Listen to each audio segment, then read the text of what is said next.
Yo, what's up, squad? This is M, coming at you with a story time. I did have another video coming up for y'all. I was gonna do it Tuesday, but some shit went down at work, and I'm not trying to bring all that negative energy to our channel and shit. But baby been killing it with the little story times. She said it's time for me to do story time, so this one is the story time of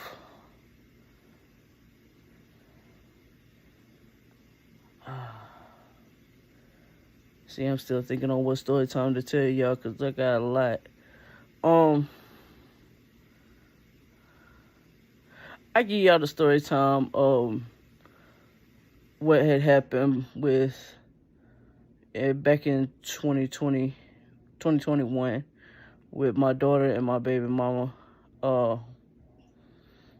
which really, I was with my baby mama for 8 years, and in 2021, August 27th of 2021, I actually lost my baby mama of 8 years and almost lost my child in the whole process.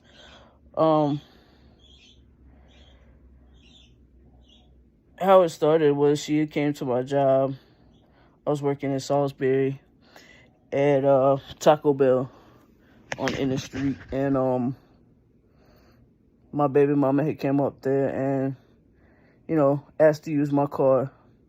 And of course, like always, anything she ever asked me, I always gave it to her and let her do it. And that was my one. She could get anything she wanted, no matter how mad I am at her. If she needed it, or her kids needed it, they got it if I had it.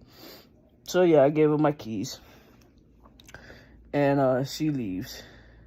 Well, that night, she's supposed to be coming to pick me up in my car. And I had a 2001 Spider Eclipse. And drop top. Nice car. I spent $1,500 on it, and then another about $500 on it, putting a new, it was my practice car. It was my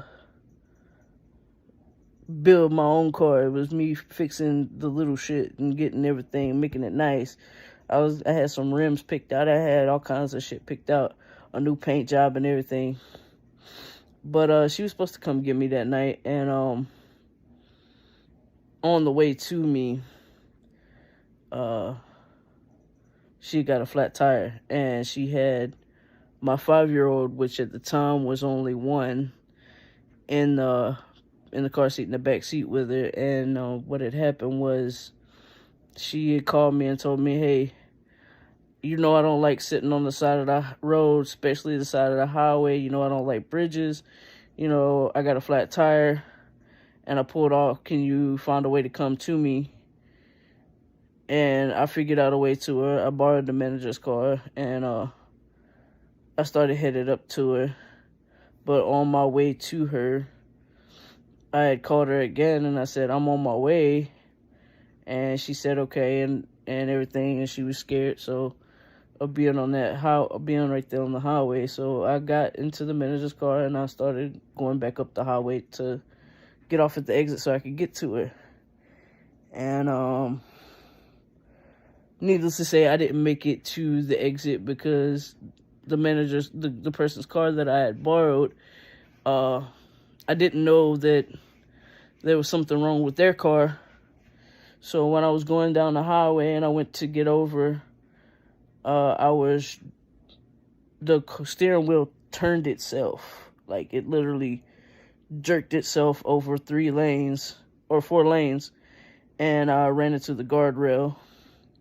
I hit my head on the passenger side windshield of the car. I broke the gear shift off. I literally bent the damn steering wheel, it looked like an E. My tooth had went through my lip. And yeah, I know my baby's going to see me smoking a cigarette and she's going to say something. But I'm sorry, babe. Like I told you, it's not easy to quit nicotine. And comment down below and let my baby know that nicotine is really hard. It's hard to quit, and I've slowed down a lot from what I was smoking, but it's hard. But anyway, and then I seen, well, I was sitting there waiting for the ambulances and shit to show up, or the state trooper to show up, and I seen the ambulances fly by me, and I was sitting there and I was trying to call my baby mama. Wasn't getting no answer. I seen traffic start to jam up, and I started wondering. I just got this feeling in the pit of my stomach that there's something that wasn't right. She wasn't answering her phone. She wasn't talking to me or nothing. So, I finally got a ride, somebody that came by, and I got in the car with them, and we headed up to the road, up to where she said she was. And by this time, I had my mom coming from the same end of the highway that my baby mama was on. I had my mom, my brother, my grandma, everybody. They were running up and down that side of the highway, and every time they would ask to be let through to see, because the state trooper had told my brother, yeah, that car with the flat tire, the lady with the flat tire, she's on down the road. She's still sitting there on the side of the road. You can go through and get to her. Well, my brother goes through, he still doesn't see my car. My car is not there. And by this time, I'm panicking. I rode right past the accident, and my car did not look like my car. So I didn't think it was my car at the time. So I went all the way back to my baby mama's house. Maybe, she had got a ride or something and she was at the house, but no, she wasn't there. So I went back to the highway. I'm calling the state troopers. I'm calling everybody from trying to figure out where she is. And then I get a call back from the state troopers, and he was like, I need you to meet me at this exit. I need you to meet me on exit 81. He was like, when you get to the exit, just pull off on the side of get off the exit, and I'm at the top of the exit waiting for you.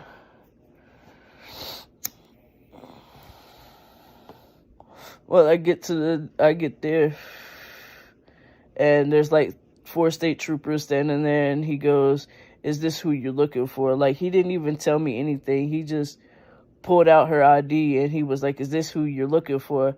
And I said, yes, that's who I'm looking for.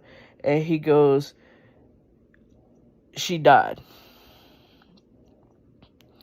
At that time, that feeling that I had in the pit of my stomach, like I felt the whole time I was sitting there trying to look for her, and I couldn't find my car, couldn't find her, couldn't find my child or nothing. And I just lost it.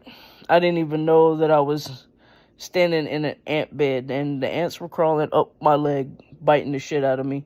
And then when he handed me her driver's license and said, is this who you've been looking for?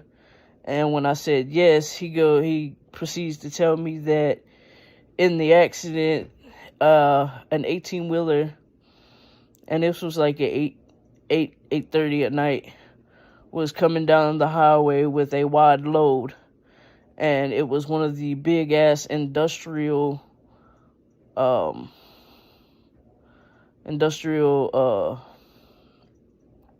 lawnmowers that they use to cut the grass on in like farmers' fields and the sides of the highway, the big motherfuckers. And it had the driver, I either wasn't paying attention or he was falling asleep. But first off, he shouldn't even been on the highway that late at night without a spotter in front and back, and he didn't have either. And with wide loads, you're not supposed to be on the road that late at night.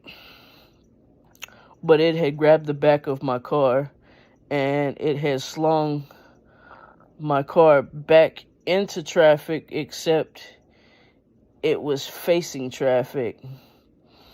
And from how I've taken it, my baby mama had got in between the seats and released the car seat from the car.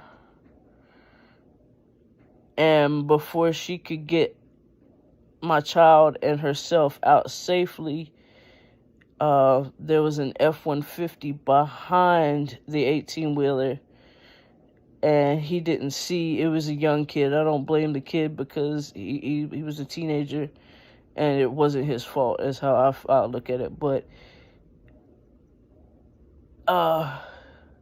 she had got the seatbelt undone from the car seat. My daughter was still strapped in the car seat. But after they got slung into traffic, my baby mama proceeded to unhook the car seat from the car. And by that time, the F-150 had hit the car, which killed my baby mama on impact. And it had threw my daughter's car seat back out into traffic again. But by that time, traffic had people on the highway that had seen it. They kind of stopped traffic and stopped the people coming down the highway, stopped traffic and stopped everything. And there was a lady that had found my child, because at first they couldn't find my daughter at all. They didn't know about a kid being in the car at all. And this lady had came and helped. And she said she had walked past the car seat, but it didn't look like the car seat. It looked like part of the wreckage from the wreck. She said, but something had told her to turn around and look again. So when she's turned around to look, she seen my daughter's foot sticking out of the car seat. She said that the lady, because me and the lady had talked, and the lady had said that when she seen the foot, she thought she had walked up on the car seat and noticed that it was a car seat, and she said she thought she was going to roll it over to my child being deceased in the car seat. She said, but when she rolled the car seat over, my child was covered in blood, but it wasn't my child's blood. It was my baby mama's blood that had covered my daughter. And there was a couple of shards of glass in my daughter's hands from the wreckage. But my daughter was there and alive and attentive and everything else. She did have to have a few surgeries. On her left foot, she had road rash all the way down to her tendons, and there's still a possibility. I mean, she does fine. She jumps around, plays now. Both of her legs were broke. She had really bad road rash everywhere, but other than that, they said the car seat had saved her life. But what made me panic before I found out all of the stuff about her at the hospital and everything was I was already dealing with the death of my baby mama and having to tell her mama that her daughter had passed.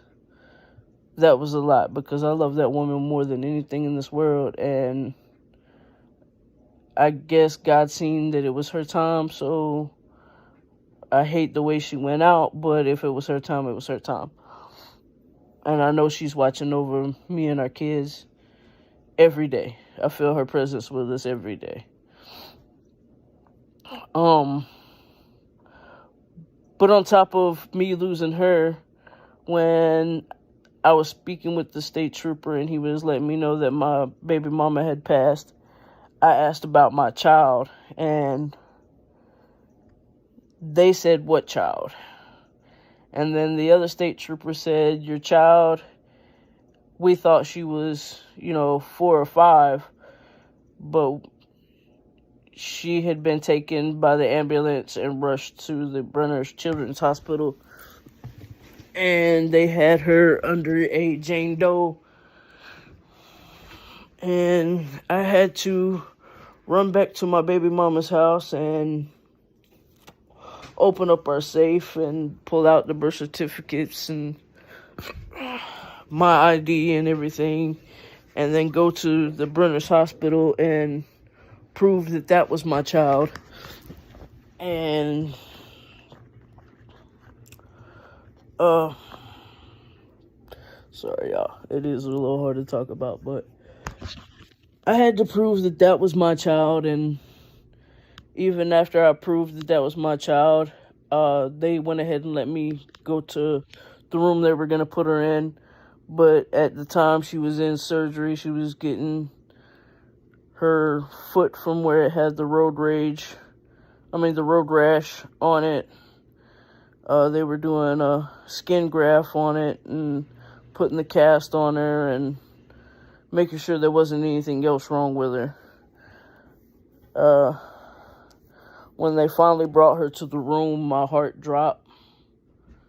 I couldn't touch her. I couldn't pick her up. I couldn't do nothing to her for the first couple of days. But then, so I didn't sleep for 2 days straight. We ended up being in the hospital for a total of 8 days. When we left the hospital,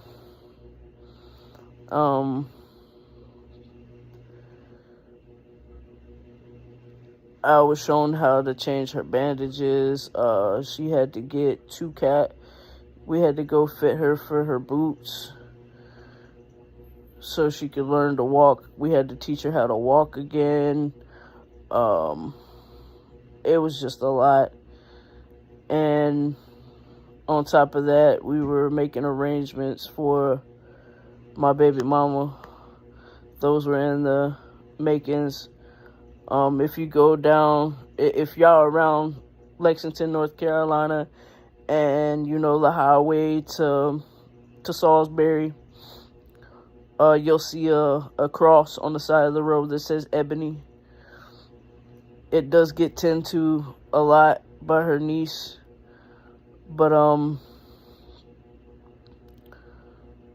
yeah. My baby mama, like, we had been together for 8 years. That was my person. And I never thought that I would feel that again. And I just recently got back to being myself because I was in a really, really dark place and I did some stupid shit. Like marry somebody that I really didn't have feelings for like that. That's what I'm dealing with now. But that's shit that's over and done with now. I'm I'm happy to say, like, I have no hard feelings against that person. It's just, you caught me. Like, before the accident, we had started talking, and then the accident happened in the middle of us talking. And me and my baby mama were on a different level with each other at the time. She did her thing, I was doing my thing, but regardless of anything or anybody we was with, if her or the kids needed something or if I needed something, we always snapped back together. So the person that I was talking to that I eventually married and regretted was just supposed to be a hit and quit type situation. And I know that sounds bad, but that's how it was supposed to be. And then I got caught up into going into my dark place because I just lost my baby mama of 8 years and almost lost my child, and it threw me into a really bad dark place. I wasn't myself. I wasn't acting right. I was mad all the time. But I finally got back to being myself. It took some time and took some getting toxic people out of my way and the one I ended up marrying was one of the toxic people. And if anybody's ever lost somebody that you've committed yourself to, that's your partner and that's your love, that's your world, that's your wife type situation, you understand where I'm coming from, and it hurts a lot. The only thing I can say that could compare to the loss of someone that you are madly in love with and deeply in love with like that, and y'all been rocking hard with each other for that many years, the only thing I can tell you that compares to that is the loss of a child. The loss of a child is going to sting a little bit harder, but the only thing that stings just as hard as losing a child is losing your soulmate, your person, like losing them in that kind of way, in that kind of accident. Because when they found my baby mama in the car, she was still in the middle of the seat, y'all. Like, half of her body was in the front seat, the other half was in the back seat. That's how they found her, and that's one hell of a way to go. That's I don't wish that on nobody. Nobody should ever have to go through something like that, for real. But in the end, my daughter, she's 5 now. She was in gymnastics. She is completely fine. She still has scars. We do talk about her mommy in heaven. This right here is my baby mama. It's her ashes, along with my grandparents' ashes.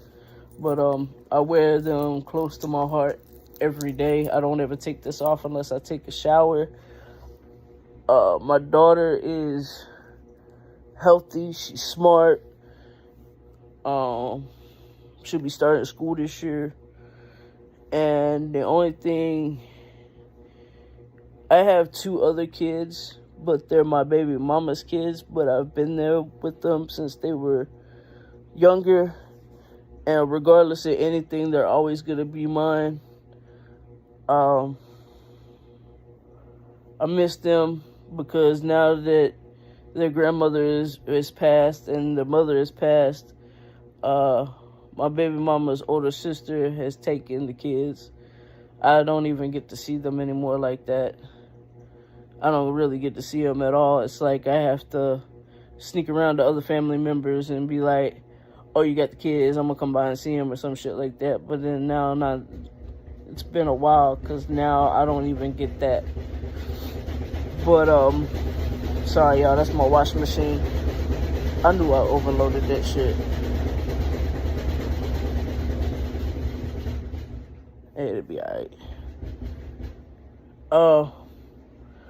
But as far as that, like I said, Zara she's 5 now. She'll be starting school. Anything that had happened in the wreck, she is, one positive thing that happened is she's fearless, and it kind of scares me. It takes a lot. She's got a high pain tolerance like me, so now it takes a lot for her to actually hurt herself. But y'all, she doesn't even act like she was in a wreck. Especially to have both legs broken and her road rash all the way down to her tendons. They said her tendons were just flapping. But she was in gymnastics. She does cartwheels. It's like nothing ever happened. And if you ask her about the scar on her foot, she will say that she got that by getting kissed by an angel. That the angels kissed her foot. But as far as story time, that's the story I got for y'all. I mean, keep your family close. Check in on everybody. Keep your loved ones close. You never know what's going to happen. You never know when God will call that person away from you. You could be working. You could be doing whatever you're doing. It'd be a normal ass day, and somebody could be going at your life that quick. So keep God first and give everything to him. Any problems you have, take that shit to God. He will handle that shit for you. You just say, God, I give it to you. It's in your hands. Take care of it for me. Keep your faith strong with God. Keep him number one in your whole fucking life. On anything that you do, keep God first. And if you keep God first, everything will work out for you. The devil will try to play, but if you stop and pray and tell God to take over, the devil stands no chance. I keep God first in everything I do, and I thank him every day for not taking my child from me, because I don't know where I would be or how I'd be if I lost my woman and my child all at the same time. It would have probably fucked me up really bad, but I honor and I thank God every day that I still have my beautiful little girl, and she is a handful, but I love her to death. Like I said, keep your families close. Pray for everybody. Pray for your family. Keep that they are safe and protected. Keep God first. And next time at Storytime, later, y'all.